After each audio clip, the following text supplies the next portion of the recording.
The diagnosis of the COVID-19 disease is performed either using a PCR test or an antibody test. The PCR test detects the presence of genetic material of the virus in the sample. The test starts by first taking a specimen from an individual in the form of a nasal or oral swab. The sample is then treated with chemicals to remove contaminants and prep for RNA extraction. Through a process called reverse transcription PCR, the RNA is reverse transcribed to DNA. Next, DNA amplification is performed and fluorescence is measured in real time. If the amount goes over a certain threshold, the presence of the virus is confirmed.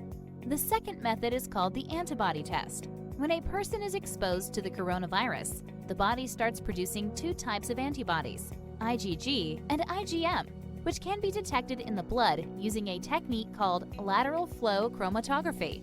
It's a simple one-drop blood test that yields result in about 10 minutes. A drop of blood is added to the test cassette, followed by the buffer solution.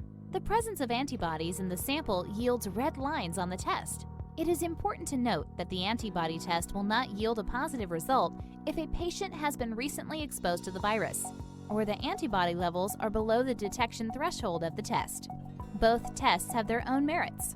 The PCR test is expensive, time-consuming, and can only be performed at specialized laboratories.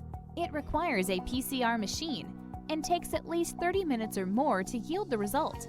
The antibody rapid test, on the other hand, is quick, easy to conduct, and unlike the PCR test, does not require additional equipment or expertise. Contact us for further information on how to obtain COVID-19 test kits from Diagnox. Diagnox. Value your health by knowing better.